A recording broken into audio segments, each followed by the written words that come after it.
Tribes நேயர்களுக்கு வணக்கம். இன்று நம்மோடு இடதுசாரி அரசியல் செயற்பாட்டாளர், அரசியல் விமர்சகர் தோழர் நாதன் அவர்கள். வணக்கம் தோழர். வணக்கம். மதிமுகவோட உயர்மட்ட குழு இன்று கூடியிருக்குது.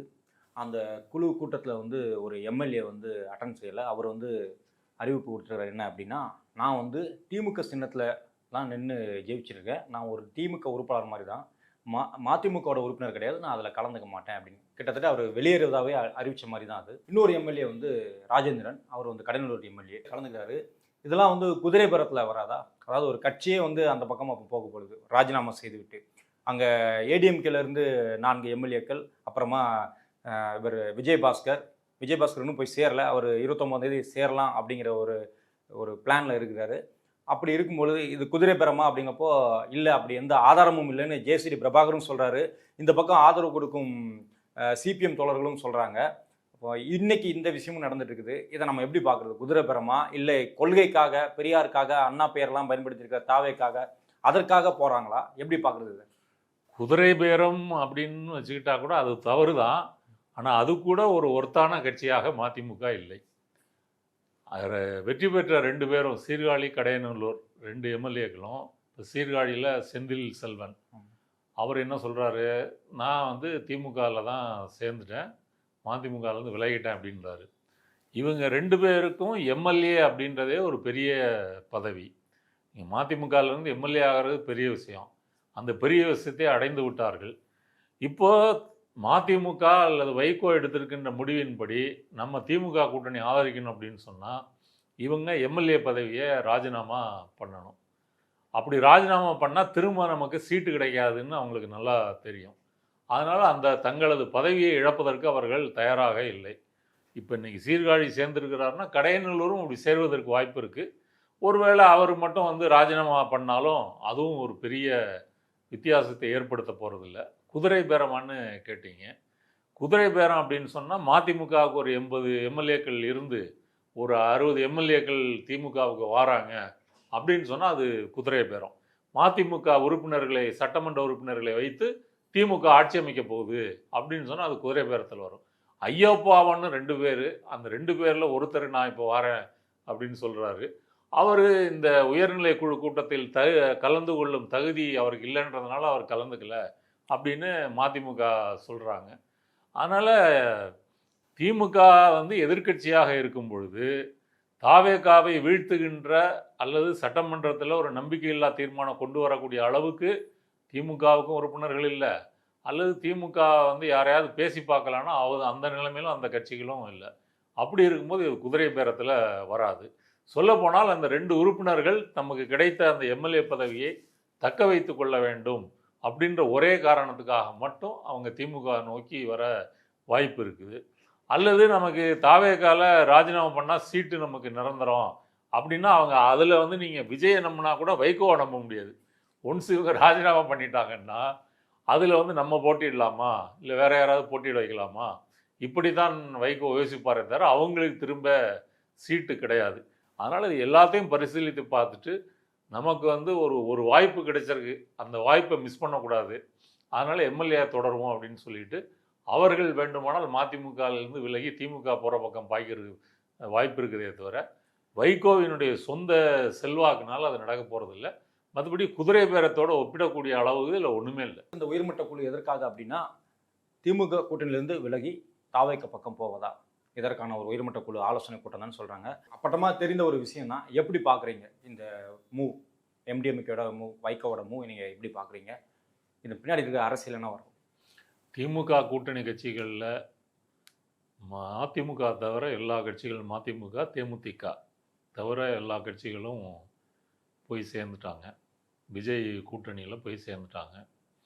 அவங்களுக்கு எம்எல்ஏக்கள் இருந்தால் காங்கிரஸுக்கு 5, கம்யூனிஸ்டுகளுக்கு 4, பிசிக, ஐயுஎம்எல் தலா 2 அப்படி இருந்தாங்க. மதிமுகவுடைய பிரச்சனை என்னென்னா, அவங்க உதயசூரியன் சின்னத்தில் போட்டிக்கிட்டு ஜெயிச்சதுனால அது வைகோவுக்கு ஒரு ஷாக் ஆகிட்டார். அவர் நம்ம தனி சின்னத்தில் போட்டிக்கிட்டு வென்றிருந்தால் நம்ம நேரடியாக மற்ற கட்சிகளைப் போல, கூட்டணி கட்சிகளைப் போல தாவேகாவை ஆதரிச்சிருக்கலாம், ஒரு மந்திரி பதவி, அமைச்சர் பதவி கிடச்சிருக்குமே அப்படின்னு சொல்லி. ஆனால் மதிமுகவை பொறுத்தவரை தமிழக அரசியல் நோக்கர்கள் அதில் பொதுவான ஊடகம் எதுவும் எடுத்துக்கிட்டிங்கனாலும் மதிமுகவை யாரும் பொருட்படுத்துகிறதே இல்லை. அந்த கட்சி தனது தனித்துவம் அடையாளம் எல்லாம் இழந்து ஒரு அஸ்தமன காலத்தில் இருக்குது அப்படின்னு சொல்லலாம். நீங்கள் இப்படி சொல்கிறீங்க. ஆனால் 2024 தேர்தலில் வந்து துரை வைகோ அவர்கள் வந்து திருச்சியில் வந்து நான் வந்து எங்களோட சின்னத்தில் தான் நான் வந்து போட்டியிடுவேன்னு சொல்லி தீப்பெட்டி சின்னத்தில் நின்று ஜெயிச்சிருக்காரு. அப்படி இருக்கும்போது அது தனித்துவம் மங்கிருச்சு அப்படின்னு நம்ம குறைத்து மதிப்பிட முடியுமா? அது திமுக கூட்டணியில் இருந்ததுனால நேரு ஜெயிக்க வச்சிருக்கிறாரு அப்படி சொல்லலாம். நான் அஸ்தமன காலம் அப்படின்னா எதை சொல்ல வரேன்னு சொன்னால், நீங்கள் சொன்ன துரை வைகோவே ஒரு உதாரணம். திமுகவில் வாரிசு அரசியல் என்ற குற்றச்சாட்டை பிரதானமாக வைத்து தான் 93ல் வைகோ வந்து வெளியேற்றப்படுகிறார். அதுக்கு அவர் சொன்ன காரணம் அதுதான். 94ல் மதிமுகவை ஆரம்பிக்கிறார். ஆரம்பிக்கும் போதே வாரிசு அரசியல் திமுகவில் வந்து ஸ்டாலினை கொண்டு வராங்க, அப்போ என்னை போன்றவர்களுக்கு வாய்ப்பு இல்லை, இதை சொல்கிறாரு. அப்புறம் ஒரு அரசியலில் ஒரு டிரான்ஸ்பரன்சி வேணும்னு சொல்லி தன்னுடைய சொத்து கணக்கையெல்லாம் ஒரு பொதுக்கூட்டத்தில் வெளியிடுகிறார். இப்படி முதல் தேர்தலில் தனியாக போட்டியிடுறார். அவ்வளோதான். அதுக்கு பிறகே அந்த கிராஃப் வந்து சரிஞ்சு போக ஆரம்பிச்சிருச்சு. அதிமுகவோட கூட்டணி, திமுகவோட கூட்டணி, பிஜேபியோட கூட்டணி, மக்கள் நல கூட்டணி. மக்கள் நல கூட்டணி வந்து 2016 அட்டெம்ப்ட் எடுத்தாங்க. அது தோல்வியடைந்த பிறகு இவர் திமுகவுக்கு வாரார். அதனால் இந்த கிராஃபை பார்த்தீங்க அப்படின்னாலே அதிலிருந்து அவருக்கு தோல்வி. இடையில் அவர் சில ஆண்டுகளுக்கு முன்னாடி தனது மகனை கட்சியினுடைய அடுத்த வாரிசாக கொண்டு வருகிறார். அது வந்து கொஞ்சம் நஞ்சம் இருந்த மதிமுக நிர்வாகிகளுக்கெல்லாம் அது வந்து அதிர்ச்சி ஏற்படுத்தியது. நீங்கள் வாரிசு அரசியலில் திமுகவில் இருக்குன்னு சொல்லி எதிர்த்து தானே வந்திருக்கிறீங்க, அப்படி இருக்கும்போது நீங்களே வாரிசு அரசியலை கொண்டு வரீங்களே அப்படின்னு சொல்லி தான் மல்லை சத்யா போன்றவர்கள்லாம் வெளியேற்றப்படுகிறார்கள். அப்படி நடக்குது. இப்போ துரை வைகோ திருச்சியில் போட்டியிட்டாருன்னு சொன்னால் அந்த இடம் வந்து கணேசமூர்த்திக்கு வர வேண்டிய இடம். அவர் வந்து தனக்கு சீட்டு கிடைக்கல அப்படின்னு சொல்லி அவர் மனமுடைந்து இறந்து போகிறார். அதனால் மதிமுக என்பது தமிழக அரசியலில் தனியாக ஒரு தடம் பதித்து அதற்குன்னு ஒரு தேவை இருக்கக்கூடிய காலம் நிலைமை எதுவும் இல்லை. இதை தமிழக அரசியலை தள்ளி வைத்து விட்டு பார்த்தால் ஈழத்துக்காக குரல் கொடுத்த முக்கியமான தமிழக அரசியல்வாதியாக வைகோவை சொல்லலாம். ஆனால் அந்த ரோலும் 2009 முள்ளிவாய்க்கால் இனப்படுகொலைக்கு பிறகு அதற்கும் ஒரு தமிழகத்தில் ஒரு பெரிய தேவையில்லை, இடமில்லை என்ற நிலை ஆன பிறகு அந்த வகையிலையும் அவர் மதிப்பிழந்து போயிட்டார். ராஜ்யசபாவில் உறுப்பினராக இருந்திருக்கிறார், பாராளுமன்றத்தில் பல முறை உறுப்பினராக இருந்திருக்கிறார், பேசியிருக்கிறார், இதெல்லாம் இருக்குது. ஆனால் என்ன செய்தாலும் அவர் கட்சியை தொடர்ந்து தனித்துவமாக அவர் நடத்த முடியவில்லை. இப்போ மதிமுக திமுகவிலிருந்து பிரிந்து வந்தபோது ஒரு 10க்கும் மேற்பட்ட மாவட்ட செயலாளர்கள் வெளியே வந்திருக்கிறாங்க. நாஞ்சில் சம்பத் போன்ற பிரபல பேச்சாளர்கள் வெளியே கூட வந்திருக்கிறாங்க. இப்போ நாஞ்சில் சம்பத்தெல்லாம் கேட்டு பாருங்கள், அவர் வந்து வைகோவை கழுவி ஊற்றுவார்.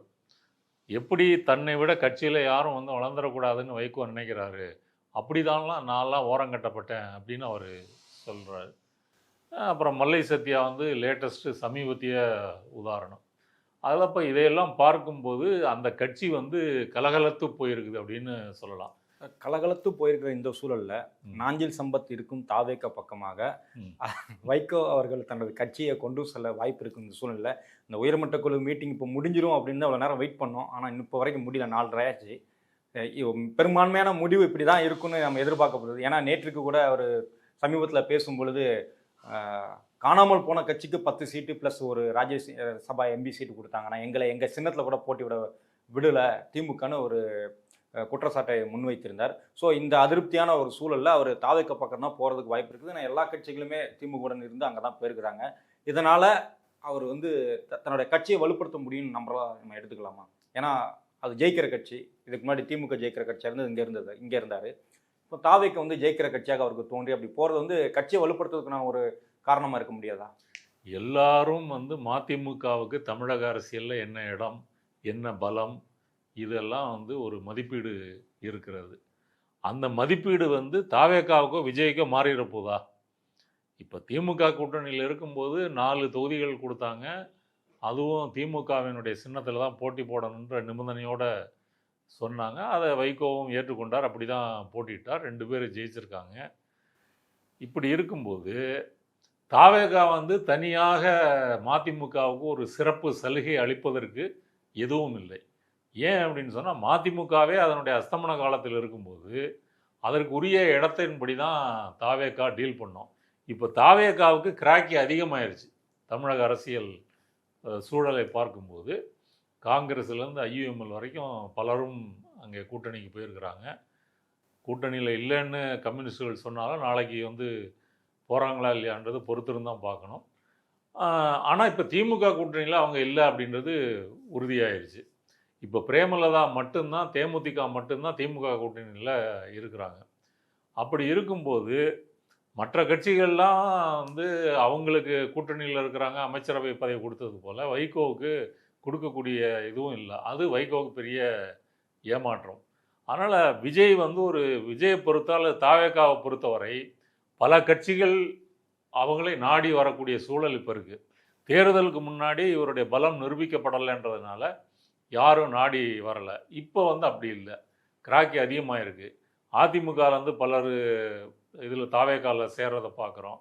எம்எல்ஏக்கள் 5 பேர் ராஜினாமா பண்ணிவிட்டு சேர்றதை பார்க்குறோம். இப்படியெல்லாம் இருக்கும்போது தனக்கு கிராக்கி அதிகமாகிடுச்சுன்றதுனால மற்றவங்கள வந்து லெஃப்ட் ஹேண்டில் டீல் பண்ணுறது அப்படின்ற முறையில் தான் தாவேகா இருக்கும். அவங்கள பொறுத்தவரை திமுகவுக்கு கூட்டணி இல்லாமல் பார்த்துக்கணும். அந்த வகையில் இந்த கூட்டணி கட்சிகளுக்கு நம்ம இடம் கொடுக்கணும். அப்படி கொடுக்கும்போது மதிமுகவுக்கு ஏற்கனவே என்ன இடம் திமுகவில் கொடுக்கப்பட்டிருக்கிறதோ அதை தாண்டி கொடுப்பதற்கு அவங்க தயாராக இருக்க மாட்டாங்க. வைகோவுக்கு இது நல்லா தெரியும், இதுக்கு மேலே நமக்கு கிடைக்காது அப்படின்னு சொல்லி. அவர் வலிந்து, அதாவது இப்போ விஜய் எல்லா அரசியல் கட்சி தலைவர்களையும் பார்த்தது போல் வைகோ வீட்டிற்கும் போய் பார்த்துருக்கிறாரு.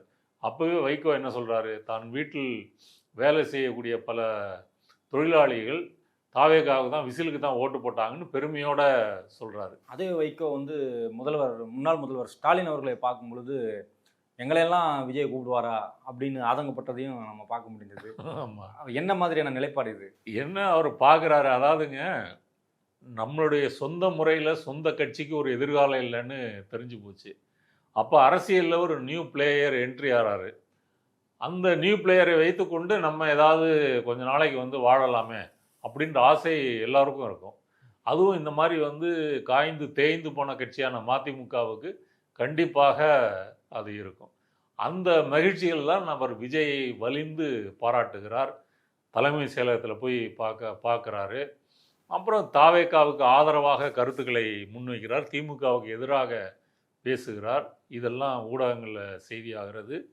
இன்றைக்கி நடக்கின்ற உயர்நிலை குழுவில் அதில் வந்து தெரிந்தது தான், அந்த உயர்நிலை குழு வந்து பயங்கர வரலாற்று சிறப்புமிக்க ஒரு முடிவை எடுக்க போகுது அப்படின்ற மாதிரிலாம் ஒன்றும் கிடையாது. இவ்வளவு நாள் நாங்கள் திமுக கூட்டணியில் இருந்தோம், இனிமேல் தாவேகா கூட்டணியில் பயணிப்போம் அப்படின்னு ஒரு வாக்கியத்தில் அவங்க சொல்ல போகிறாங்க. நீங்கள் வந்து அந்த கூட்டம் முடியலை அப்படின்னு ஆவலாக எதிர்பார்த்துக்கிட்டு இருக்கீங்க. அந்த கூட்டம் வந்து முடியலைனாலும் முடிஞ்சாலும் முடிவு இதுதான். இந்த ஒரு வாக்கியத்தை தாண்டி வேற எந்த முடிவும் அங்கே வரப்போறது இல்லை. தாவேகாக்கு இந்த மாதிரி ஒரு சீட்னாலும் சரி, 2 சீட்னாலும் சரி, அவங்களுக்கு ரொம்ப முக்கியமான சீட்டாக தேவைப்படுது இல்லையா? ஏற்கனவே அவர்கள் கூட்டணி கட்சியில் இருக்கிறாங்க. சிபிஎம் தொடர்பாக இருக்கட்டும், விசிகார திருமாவளவன் அவர்களாக இருக்கட்டும். திருமாவளவன் வந்து நாங்கள் எப்போனாலும் விளைவிக்குவோம் அப்படின்னு சொல்லியிருக்காரு. அமைச்சரவையானாலும் இருந்தாலும் நாங்கள் விளைவிக்கும்னு சொல்லியிருக்காரு. சிபிஎம் தோழர்கள் வந்து நடுநிலைமையாக நிற்க சில நேரம் முற்படுகிறார்கள். தாவேக்கு ஆதரவாக தான் பேசுகிறாங்க. அவர்களும் குதிரை பேரம் குறித்து பெரிதாக பேசவில்லை, தன்னுடைய கட்டுரையிலையும் அவர் சொல்லவில்லை. அதே நேரத்தில் முரசொலியில் வந்து அதற்கு பதிலடியாக தோழர் சண்முகம் எழுதின கட்டுரைக்கு தோழர் சண்முகத்திற்காகவே ஒரு பதில் எழுதி முரசொலியிலையும் கட்டுரை வருகிறது. இந்த சூழலெல்லாம் வச்சு பார்க்கும்போது தமிழ்நாட்டோட அரசியல் சூழ்நிலை எப்படி இருக்குன்னு நீங்கள் பார்க்குறீங்க? இல்லை, விஜயை பொறுத்த வரைக்கும் திமுக கூட்டணி கட்சிகள் காங்கிரஸை தள்ளிட்டு மற்ற கட்சிகள் 8 உறுப்பினர்கள். காங்கிரஸ் ரொம்ப ஜெல்லாயிட்டாங்க. அவங்க போய் சேர்ந்ததே கூட்டணியில் சேரோம் அப்படின்னு போய் சேர்ந்துட்டாங்க.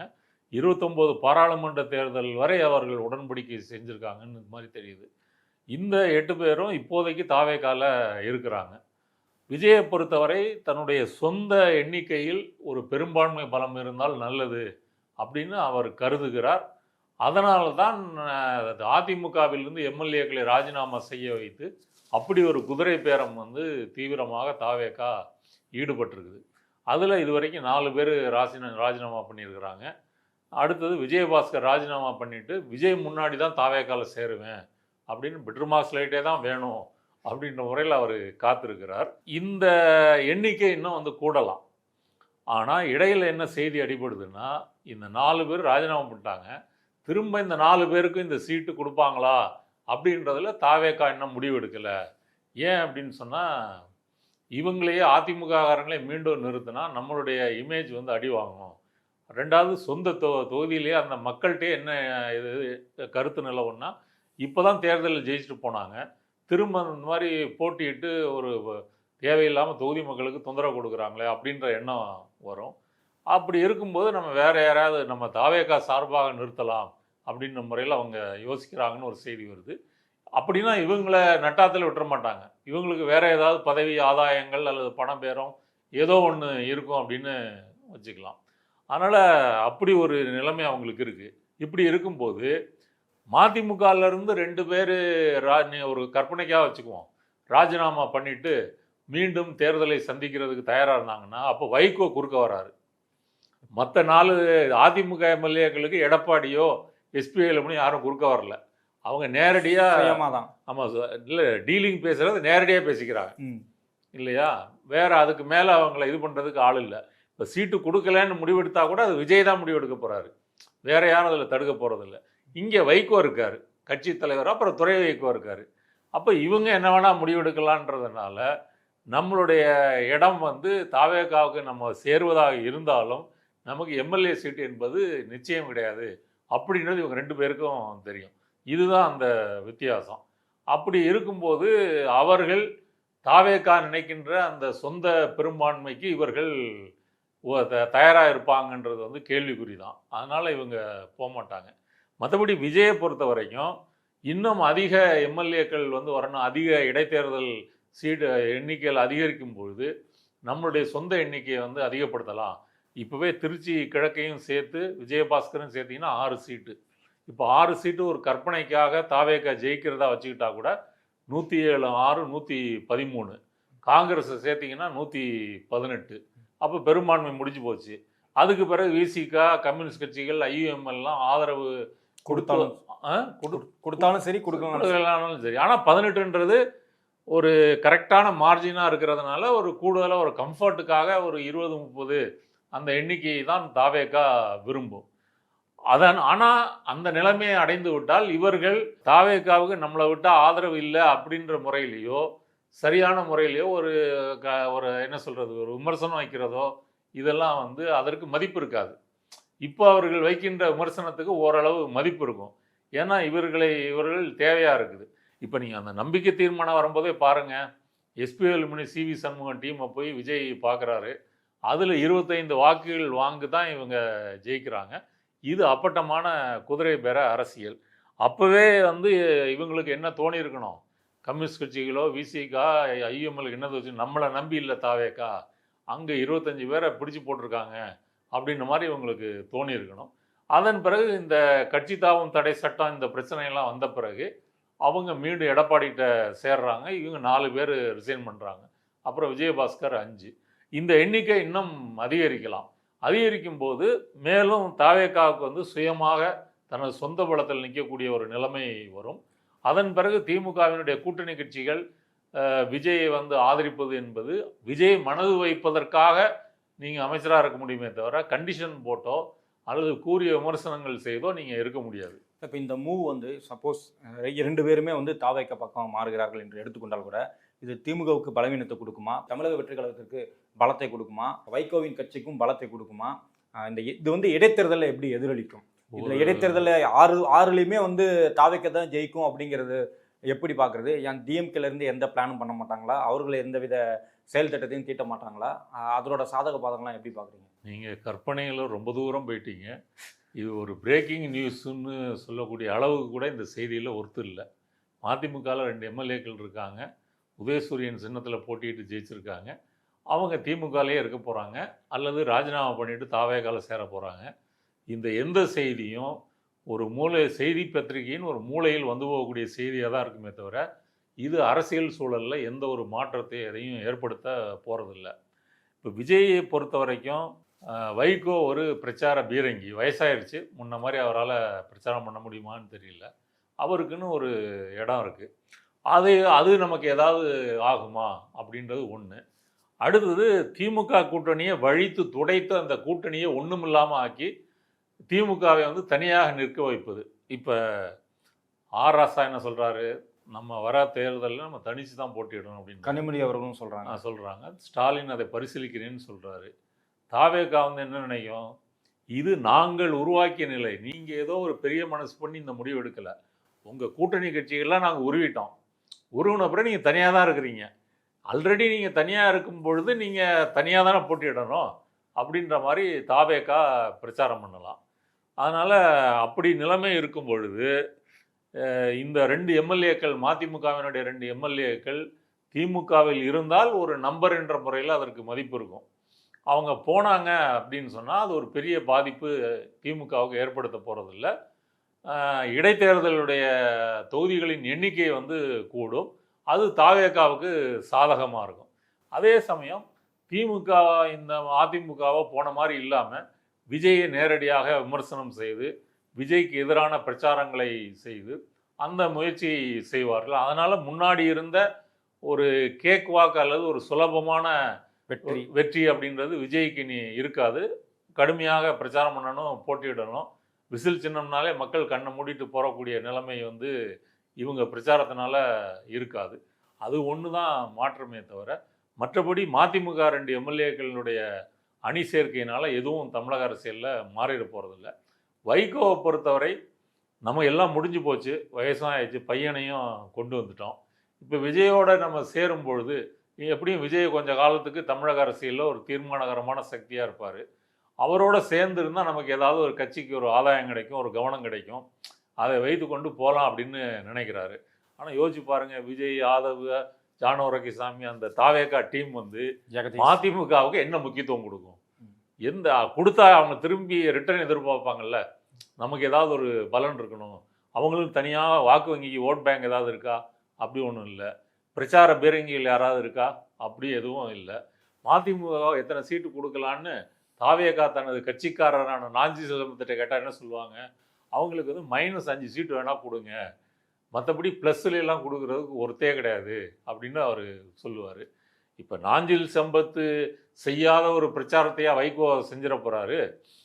ஆனால் ஒன்று இருக்குங்க, இப்போ நாஞ்சில் சம்பத்து எவ்வளவு கடுமையாக வைகோவை தாக்கியிருக்கிறார், இதெல்லாம் நடந்திருக்குது.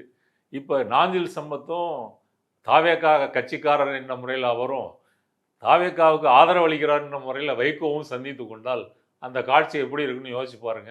அது வேணா சுவாரஸ்யமான ஒரு செய்தியா இருக்கும். செங்கோட்டையனும் தோழர் பே சண்முகம் அவர்களும் சந்தித்த காட்சிகள் கூட தான் நம்ம பார்த்தோம். இது அரசியல்ல இது சகஜமப்பா அப்படின்னு நம்ம கடந்து போகக்கூடிய அளவுக்கு பல்வேறு காட்சிகள். ஏன் வைகோவே யாரை எதிர்த்து வெளியில வந்தாரோ. நீங்க சொல்றது சீரியஸான ஒரு இது. ஓகே, இது ஒரு காமெடி ட்ராக். ஓகே, மன்னிக்கும்.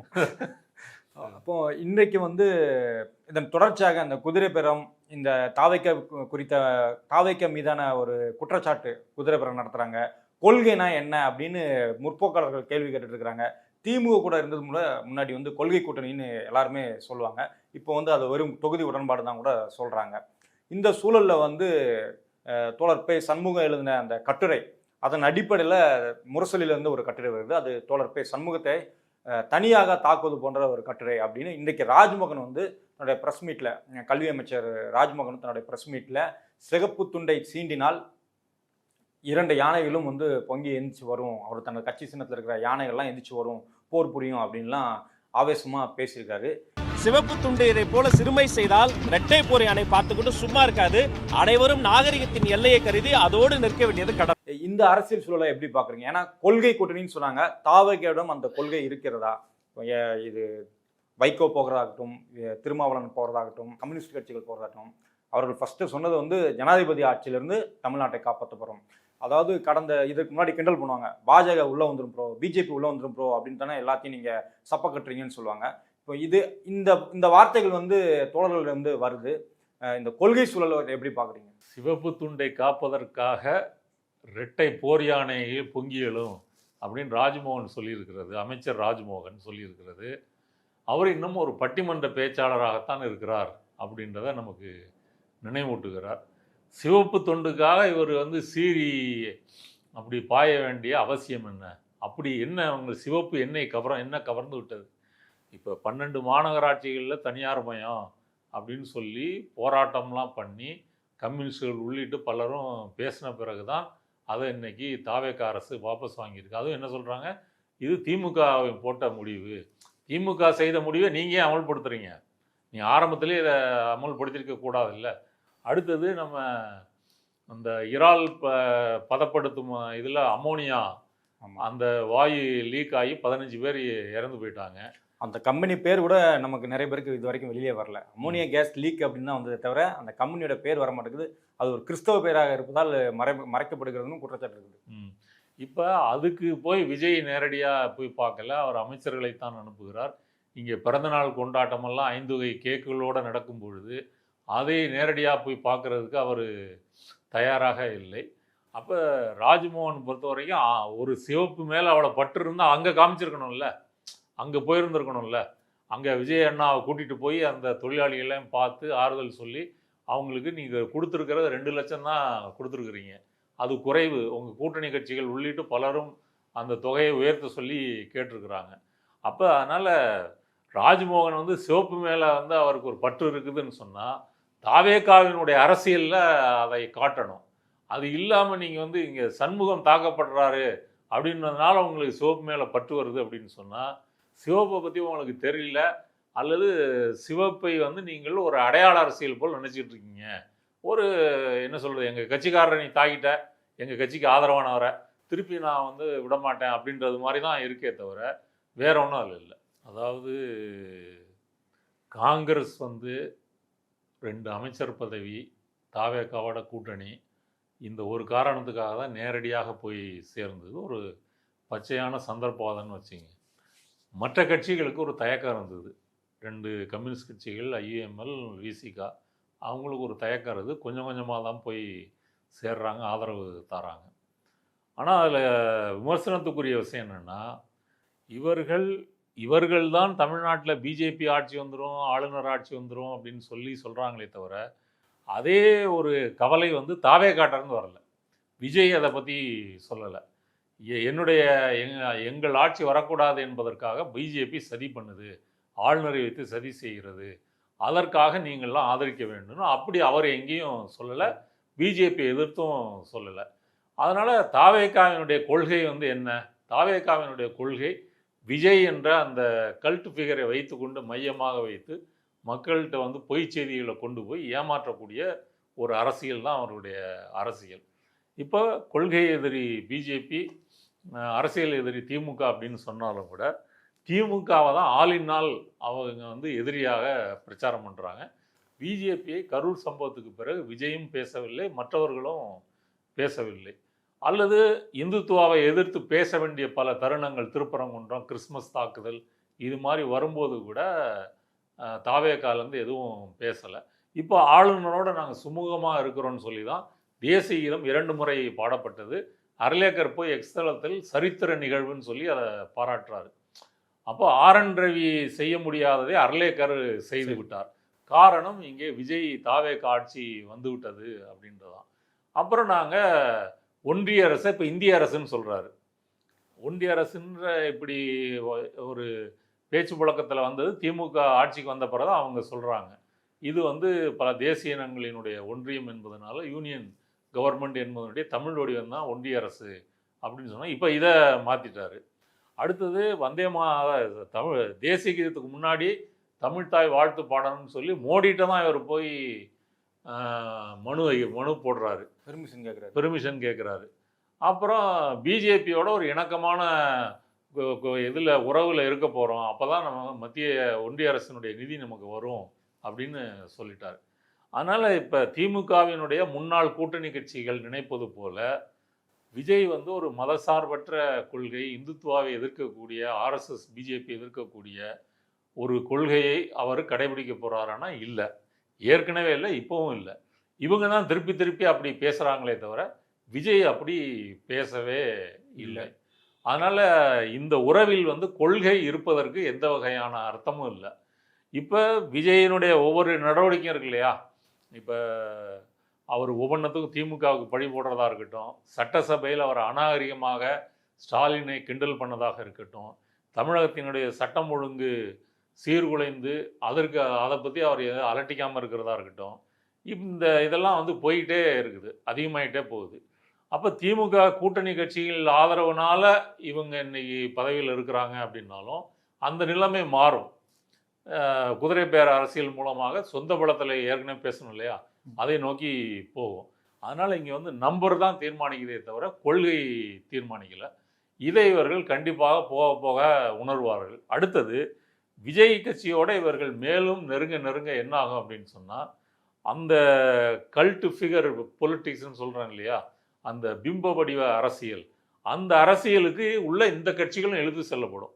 ஒரு கால் நாளைக்கு இவர்கள் உள்ளாட்சி தேர்தலையோ அல்லது பாராளுமன்ற தேர்தலையோ விஜயோட கூட்டணி வைத்து போட்டிட்டாலும் அப்போ வந்து மக்கள் முன்னாடி யாருன்னா விஜய் முகம் தான், இவர்களே விஜய் முகத்தை வைத்து தான் பிரச்சாரம் பண்ண முடியும்.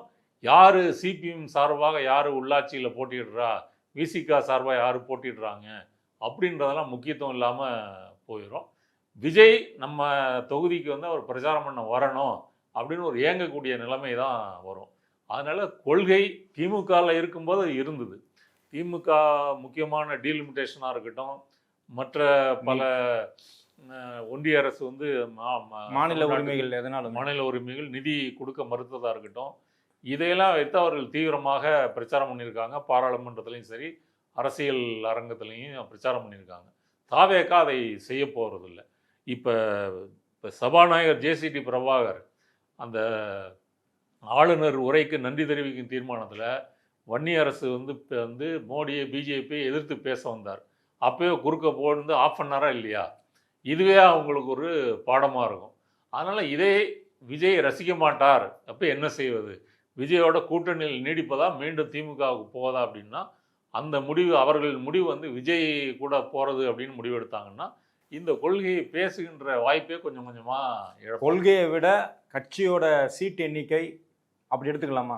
ஏன்னா சோஃபா மாடல் அப்படின்னு பேரம் பேசுகிறத குற்றச்சாட்டை நம்ம வந்து ஆதாரம் இல்லாமல் பேச முடியல. குதிரை பேரம் நாம் பேசுகிறோம், அது எல்லாருக்குமே கண்ணுக்கு வெளிச்சமாக இருக்குது. ஆனாலும் எல்லாரும் கேட்குறது ஆதாரம் இருக்கா அப்படின்னு கேட்குறாங்க. ஸோ அதுக்குள்ளே நம்ம போகலைன்னா அப்போ வேறு என்ன காரணத்துக்காக தாவேக்காக்கு ஆதரிப்புது அப்படின்னா, நான் சொன்ன அந்த கவர்னர் ஆட்சி இதுன்னு அவங்க சொல்கிறது. ஆனால் அதற்கு விஜயே வந்து இது வரைக்கும் கோரவே இல்லை. அப்படி இப்போ அந்த பாயிண்ட்டும் வந்து கட் ஆகிடுது. இப்போ மிச்சம் இருக்கிற பாயிண்ட் என்னென்னா, தன்னுடைய கட்சியோட நலன் அதை வளர்க்குறது அது இருக்கணும்ல. கம்யூனிஸ்ட் கட்சிக்கு இப்போ 5 சீட்டு தான் கொடுத்துருக்காங்க திமுக கூட்டணியில். இவர்கள் 8 சீட்டு கூட கொடுக்கலாம். அது போக ஆட்சியில் பங்கும் கொடுக்குறாங்க. இப்போ அது கட்சி இயல்பாக வளருமா, இல்லை தாவேக்காவோடு சேர்ந்து இது மறைந்து போக வாய்ப்பு இருக்குதா? திமுகவை விட அதிகமான சீட்டை வந்து விஜய் வழங்குறதாவே வச்சுக்குவோம். ஆனால் அப்பவும் நீங்கள் உங்கள் கட்சியை வளர்க்க முடியாது. ஏன் அப்படின்னு சொன்னால், விஜய் முகம்தான் உங்களுடைய முதலீடாக இருக்கும். தேர்தலாக இருந்தாலும் சரி, அரசியலாக இருந்தாலும் உங்களுடைய இன்வெஸ்ட்மெண்ட்டே விஜயனுடைய பர்சனாலிட்டி தான்.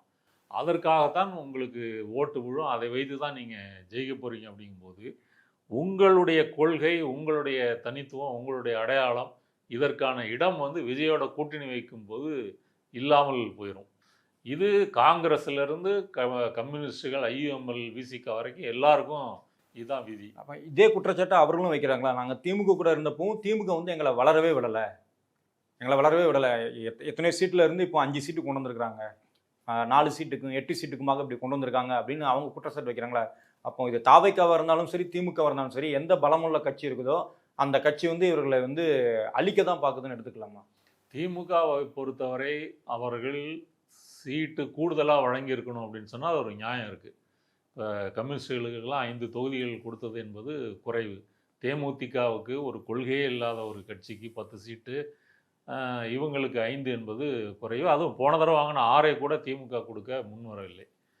அதனால் திமுக வந்து சீட்டு குறைவாக கொடுத்ததுன்னு விமர்சனம் வைக்கலாமே தவிர, மற்றபடி திமுக கூட்டணியில் இருந்தபோது அது உண்மையிலே ஒரு கொள்கை கூட்டணியாக இருந்துச்சு. முக்கியமாக தமிழ்நாட்டில் பிஜேபியை வரவிடக்கூடாது என்ற அந்த கடமை திமுகவிடம் இருக்கும்போது அது பிரச்சாரத்திலையும் சரி, தேர்தல் முடிவுகள்லையும் வெளிப்பட்டது. அந்த வகையில் அது கொள்கை கூட்டணியாக இருந்தது. நீங்கள் சொன்னது போல் அந்த சீட்டு கூட குறைய அப்படின்றத தாண்டி அடுத்தது இப்போ தாவேகா வந்த பிறகு ஆட்சியிலும் பங்கு, அதிகாரத்திலும் பங்கு, சீட்டு அதிகம் தாரேன் அப்படின்றது வந்து ஒரு கொள்கை சார்ந்தது இல்லை. அது வந்து நான் என்ன சொல்கிறது, அந்த ஆனால் ஜனநாயகத்திற்கு அதில் வந்து எல்லாரையும் பங்கேற்கக்கூடிய ஜனநாயகத்துக்கு நல்லது அப்படின்னு அவங்க சொல்லலாம். அதை ஆதரிக்கக்கூடியவர்கள், தாவேகாவினுடைய கூட்டணியை ஆதரிக்கக்கூடிய இந்த கூட்டணி கட்சியினுடைய தலைவர்களோ தொண்டர்களோ அப்படி சொல்லலாம். ஆனால் அரசியல் இல்லாத ஒரு இடத்துல, பிஜேபி இந்துத்துவாவை எதிர்க்க முடியாத ஒரு இடத்துல உங்களுடைய சீட்டு அதிகமாகி நீங்கள் உங்கள் கட்சியை வளர்க்க முடியுமா? அல்லது உங்கள் கூட்டணிக்கு தலைமை தாங்குகின்ற அந்த தாவேகா விஜய் என்ற அந்த நட்சத்திர நடிகரின் பின்னால் போய் நீங்கள் வந்து உங்கள் கட்சியை வளர்க்க முடியுமா, கொள்கையை பேச முடியுமானா அதற்கான வாய்ப்புகள் ரொம்ப குறைவு. இப்போ திமுகவோட இருக்கும்போது கட்சி வளரல, இல்லை சீட்டு குறைஞ்சி போச்சு, ஆனால் கொள்கையை பேசியிருக்கிறீங்க. கொள்கையை பேசுவதனால உங்களுக்கு ஒரு முக்கியத்துவம் என்பது இருக்குது.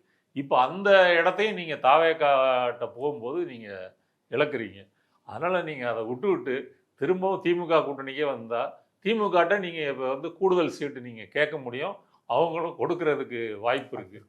நீங்கள் வந்து கொள்கையும் பேச முடியும். அதுதான் சரியான முடிவாக இருக்குமே தவிர விஜயோட சேர்ந்தீங்கன்னா ரெண்டுமே நடக்காது. இன்றைய தினம் நிகழ்ச்சியில் கலந்து கொண்டு பல்வேறு முக்கியமான கருத்துக்களை பகிர்ந்து கொண்டமைக்கு நன்றி. நன்றி.